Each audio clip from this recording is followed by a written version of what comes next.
ఈ మధ్యనే యువకులంతా కూడా ప్రభుత్వం మీద తిరుగుబాటు చేయడం,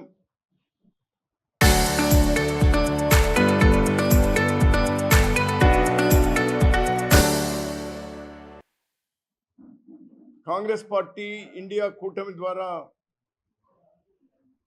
రాహుల్ గాంధీ గారు, ప్రియాంక గాంధీ గారు పార్లమెంట్ బయట చేసినటువంటి పోరాటం, విద్యాశాఖ మంత్రి రాజీనామా వరకు వ్యవహారం జరిగింది. దాన్ని ముందుకు తీసుకెళ్ళాలి. ఈ లీకేజీలు అనేవి ఏవైతే జరిగినాయో లక్షలాది మంది విద్యార్థులు కుటుంబాలు దెబ్బతిన్నారో వాళ్లకు న్యాయం జరగాలి. 30 లక్షల ఉద్యోగాలు, ప్రభుత్వ ఉద్యోగాలు ఖాళీ ఉన్నాయి. వాటిని భర్తీ చేయాలి. భవిష్యత్తులో మేలైనటువంటి విద్యా విధానం రావాలి. వీటి మీద కాంగ్రెస్ పార్టీ యూత్ కాంగ్రెస్కు, ఎన్ఎస్సిఐకు ఒక బాధ్యత అప్పచెప్పి ప్రతి యువకుడిని, ప్రతి విద్యార్థిని వాళ్ళతో కలిసి ప్రతి ఒక్కరిని ఈ ఉద్యమంలో భాగస్వాములు చేయడానికి ప్రయత్నం జరుగుతోంది. రాష్ట్రంలో కాంగ్రెస్ పార్టీ గతంలో అంత బలం లేకపోయినా విజయవాడ కేంద్రంగా ఇప్పటికే 36,000 మంది విద్యార్థులతో, యువకులతో కాంగ్రెస్ పార్టీ చేస్తున్నటువంటి ప్రయత్నం లేక ప్రభుత్వం చేస్తున్నటువంటి అరాచకాల మీద వాళ్ళ అభిప్రాయాల్ని తీసుకోవడం జరిగింది.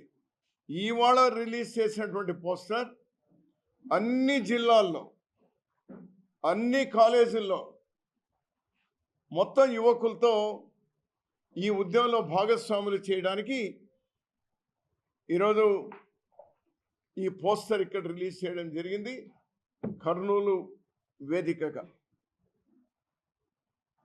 నేను అభినందిస్తా ఉన్నాను. మధు ఆధ్వర్యంలో స్వయాన సోనియా గాంధీ గారే ఈ రాష్ట్రంలో ఈ వ్యవహారాలన్నీ కూడా ప్రియాంక గాంధీ గారు స్వయాన ఈ బాధ్యతను అప్పచెప్పినారు. చాలా చక్కగా చేస్తూ ఉన్నారు. ప్రతి విద్యార్థి, ప్రతి యువకుడితో మమేకం కండి అని నేను కూడా వాళ్లకు సూచన, సలహా ఇస్తూ ఇందులో రాష్ట్రంలో ఉన్నటువంటి ప్రతి విద్యార్థికి, యువకులు కూడా నేను కోరుతా ఉన్నాను, అందరూ భాగస్వాములు కండి. ఎందుకంటే మీదే భవిష్యత్తు, ఈ దేశం భవిష్యత్తు మీ మీదే ఆధారపడి ఉంది. మీరు బలం కావాలి. మీరు బలం కావాలంటే విద్యా విధానం బలం కావాలి. మీరు బలం కావాలంటే ఈరోజు ఉద్యోగ నియామకాల్లో సిస్టమ్స్ బలోపేతం కావాలి.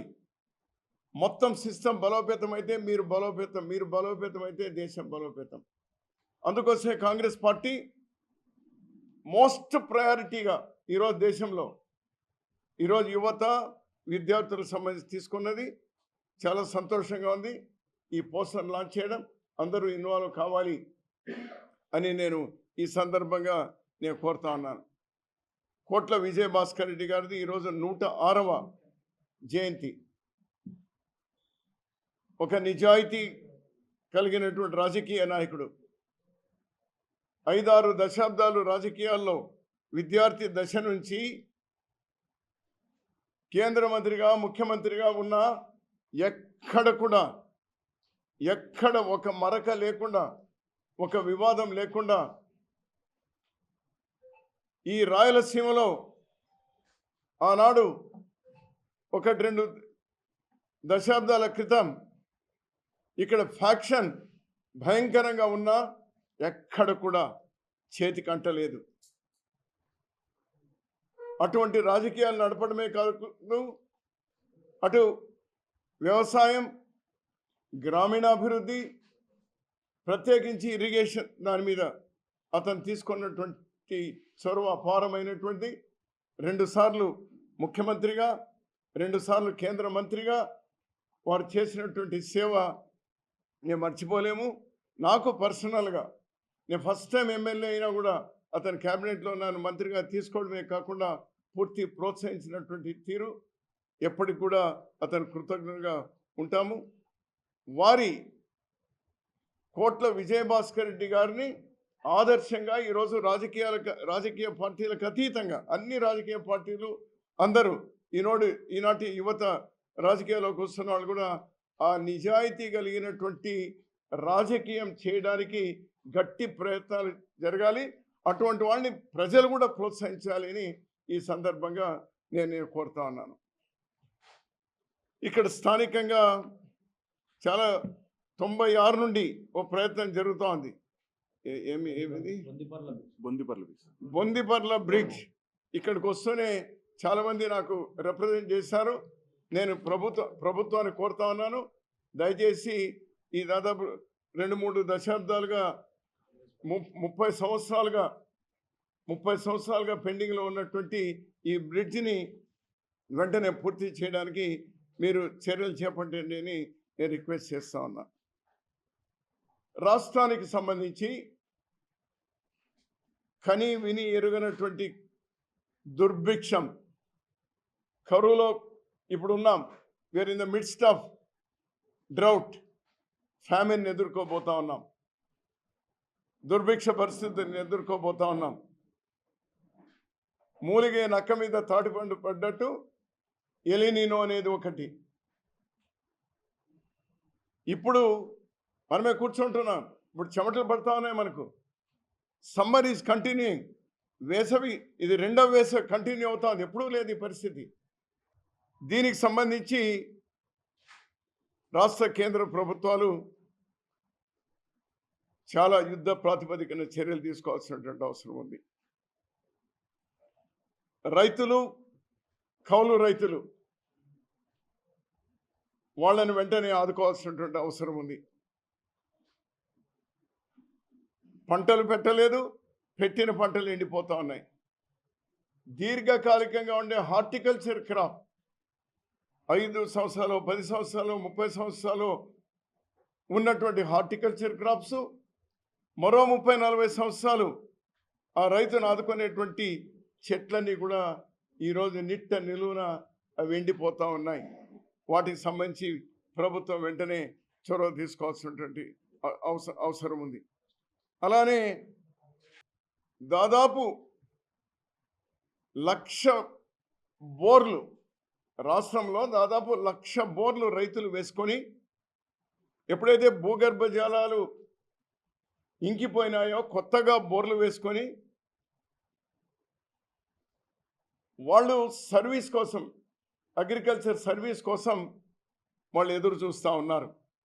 వెంటనే బోరు వేసుకొని దరఖాస్తు పెట్టిన ప్రతి రైతుకు కూడా నాకు వచ్చినటువంటి ఫీడ్బ్యాక్, కొన్ని చోట్ల అప్లికేషన్ రిజిస్టర్ కూడా చేసుకోవడానికి జంకుతూ ఉన్నారు అనేది. ప్రభుత్వాన్ని నేను రిక్వెస్ట్ చేస్తూ ఉన్నాను, ఈ 1,00,000 బోర్లకు కూడా వెంటనే మీరు సర్వీస్ ఇవ్వండి, కావాల్సినటువంటి ట్రాన్స్ఫార్మర్లు ఇవ్వండి. వాళ్ళ హార్టికల్చర్ క్రాప్స్ను కాపాడుకోవడానికి సహకరించండి, లేకపోతే చాలా ఇబ్బందులు రైతాంగం ఎదుర్కొంటూ ఉంది. అంతేకాకుండా మన ఆంధ్రప్రదేశ్ మరియు తెలంగాణ ప్రభుత్వాలు వెంటనే ఇద్దరు ముఖ్యమంత్రులు కూర్చొని, అధికారులు కూడా కూర్చొని శ్రీశైలం నుంచి పవర్కు దయచేసి ఇప్పుడు నీళ్లను వాడుకోవడం సరైంది కాదు. తాగునీళ్ళకే కటకటలాడుతూ ఉన్నారు, తాగునీళ్ళకి ఇబ్బంది పడుతూ ఉన్నారు, సాగునీటికి ఇబ్బంది పడుతూ ఉన్నారు, భూగర్భ జలాలు అడుగంటిపోయినాయి. తాగునీటికి అదేవిధంగా చెరువుల్లో నీళ్లు నింపడానికి ప్రత్యేకమైనటువంటి చొరవ తీసుకోవాలి 2 ప్రభుత్వాలు కూడా కలిపి. ఎందుకంటే ఎలక్ట్రిసిటీ జనరేషన్కు ఒకప్పుడు హైడ్రో ఎలక్ట్రిసిటీ మాత్రమే ఉండేది. ఈరోజు గ్రీన్ ఎనర్జీ అని ఇబ్బడి ముబ్బడిగా పోయిన 10-15 సంవత్సరాలుగా జరుగుతూ ఉంది. సాధ్యం ఉంది, అవకాశం ఉంది, ప్రత్యామ్నాయ ఎలక్ట్రిసిటీ అవకాశం ఉంది. అందుకోసం దయచేసి శ్రీశైలంను 2 ప్రభుత్వాలు బాధ్యతగా వినియోగించండి. వచ్చిందే 185 టీఎంసీల నీళ్లు, దానిలో ఈ మధ్యన దాదాపు సుమారుగా తగ్గిపోయినాయి. మళ్ళీ వస్తుందో లేదో తెలియదు మనకు. Be careful with that. అలానే నేను ప్రభుత్వాన్ని, రాష్ట్ర కేంద్ర ప్రభుత్వాలు కూడా కోరేది, కృత్రిమ వర్షాలు కురిపించడానికి మీరు పూనుకోండి. దాదాపు 30-40 దేశాల్లో ఆ కృత్రిమ వర్షాల ప్రయత్నాలు కొన్ని దశాబ్దాలుగా కొనసాగుతూ ఉంది. దాని మీద కూడా దృష్టి సారించండి. ఇంత ప్రభుత్వంలో 2 లక్షల కోట్ల బడ్జెట్లో ఇక్కడ లేక కేంద్రం కూడా దాదాపు 20-25 లక్షల కోట్ల బడ్జెట్ అనుకుంటాను, సబ్జెక్ట్ టు కరెక్షన్. అందులో సంవత్సరానికి ఒక్కో రాష్ట్రం, అందులో ఆంధ్రప్రదేశ్కు ఒక 10 కోట్లు 20 కోట్లు పెద్దది కాదు. దయచేసి దానికి వెంటనే పూనుకోండి. మరి నాకు బాగా గుర్తుంది, ముఖ్యమంత్రి గారు ప్రతిపక్షంలో ఉన్నప్పుడు కేవలం పేదవాళ్లకు, పేద మహిళలకు, లేకపోతే వయసు అయినటువంటి వాళ్ళకే కాదు, ఓల్డ్ ఏజ్ హోమ్స్, లేకపోతే హాస్టల్, లేకపోతే విద్యార్థులకు హాస్టల్స్ అనేటువంటివి, పశువులకు కూడా హాస్టల్స్ ఏర్పాటు చేస్తామన్నారు. ఒకవేళ హాస్టల్స్ కాకపోయినా పశుగ్రాసానికి తీవ్రమైనటువంటి ఇబ్బంది ఉంది. ఇటీవలనే 3-4 రోజుల క్రితం సత్యసాయి జిల్లాలో అమరాపురం అనేటువంటి ఒక మండల కేంద్రంలో తహసీల్దార్ ఆఫీస్కు రాజకీయాలకు సంబంధం లేకుండా రైతులు స్వచ్ఛందంగా వేలాది పశువులు, గొర్రెల్ని అక్కడ తీసుకెళ్ళినటువంటిది అందరూ చూసినాం. చాలా తీవ్రంగా ఉంది. పశు సంపదను కాపాడుకోవాలి, ప్రభుత్వం వెంటనే చొరవ తీసుకోవాలని కూడా ఈ సందర్భంగా నేను వాళ్ళకు విజ్ఞప్తి చేస్తూ ఉన్నాను. మరి ఇన్సూరెన్స్కి సంబంధించి ప్రతి రైతుతో కూడా ప్రీమియం కట్టించుకున్నారు. ప్రతి రైతుతో కూడా. కొంతమంది పంట పెట్టారు, కొంతమంది పంట పెట్టలేకుండా పోయినారు. ఈరోజు వాతావరణ బీమా ఉంది. రాష్ట్ర ప్రభుత్వం వెంటనే కేంద్ర ప్రభుత్వంతో మాట్లాడి అవసరమైతే నిబంధనలు సడలించి ప్రతి రైతు ఖర్చు పెట్టినాడు. పంట పెట్టకపోయినా దున్నడానికో, దుక్కి చేయడానికో ఖర్చు పెట్టుకున్నాడు. పంట పెట్టిన వాళ్ళు ఖర్చు పెట్టుకున్నారు. దీని మీద ప్రతి రైతుకు కూడా, పంట పెట్టిన వాళ్లకు, పంట దున్ని దుక్కి చేసి పూర్తి రెడీగా ఉన్నటువంటి వాళ్ళకు కూడా ఇన్సూరెన్స్ ద్వారా వాళ్లకు సహాయం జరగాలి. అది రాష్ట్ర ప్రభుత్వం వెంటనే కేంద్ర ప్రభుత్వంతో మాట్లాడవలసినటువంటి అవసరం ఉంది. మోడీ గారు తను ప్రధాని అయిన తర్వాత బహుశా 2019 ఎన్నికల కంటే ముందు ఒక మాట, ఒక భరోసా ఇచ్చినారు. ఏమంటే రైతులకు లాభం 2 రెట్లు చేస్తాను అన్నారు. ప్రతి రైతుకు 10 రూపాయలు ఆదాయం వస్తా ఉంటే దాన్ని 20 రూపాయలు వచ్చేటువంటి విధంగా చేస్తా అన్నారు. ఒక్కటి ప్రధానమంత్రి గారి దృష్టికి తీసుకెళ్లేది, అయ్యా మా ఆదాయం పెరగలేదు, మా ఆదాయాలు తగ్గినాయి, మా ఖర్చు మాత్రం 2 రెట్లయినాయి. బహుశా మీరు ఖర్చు 2 రెట్లు చేస్తామని చెప్పినారా, లేకపోతే మా ఆదాయం 2 రెట్లు చేస్తామని చెప్పినారో తెలియదు, కానీ మీరు పునఃసమీక్షించుకోండి. ఎరువులు కానీ, డీజిల్ కానీ, అన్ని విషయాల్లో కూడా, విత్తనాలు కానీ, కూలీలు కానీ బాగా పెరిగిపోయినాయి. దయచేసి వెంటనే చర్య తీసుకోవాలి. అదేవిధంగా ఈరోజు అమెరికాకు తాకట్టు పెట్టినారు రైతాంగాన్ని. ఇప్పుడే విలువలాడుతూ ఉన్నాం రైతులందరూ కూడా. అందులో తాకట్టు పెట్టినారు. వాడు శాసిస్తూ ఉన్నాడు.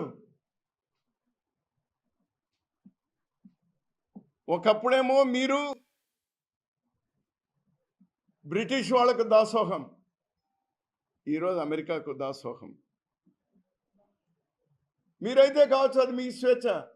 కానీ మమ్మల్ని రైతాంగాన్ని ఈరోజు పణంగా పెట్టడం న్యాయం కాదు. దాన్ని వెంటనే ఉపసంహరించుకోవాలి అనేటువంటి కోరుతూ కూలీలు ఆందోళన చెందుతూ ఉన్నారు. కేంద్ర ప్రభుత్వం వారిని నడి బజార్లో ఉరి తీసింది. వాళ్ళ బతుకుల్ని 90% ఇస్తున్నటువంటి నిధులను ఈరోజు 60% తగ్గించినారు. రాష్ట్రాల్లో డబ్బులు లేవు. 40% పెట్టుకునే శక్తి వీళ్లకు లేదు. నెల నెల జీతాలు ఇవ్వడానికి అల్లాడుతూ ఉన్నారు ఈ రాష్ట్ర ప్రభుత్వాలు. ఇప్పటికైనా పునఃసమీక్షించుకోండి.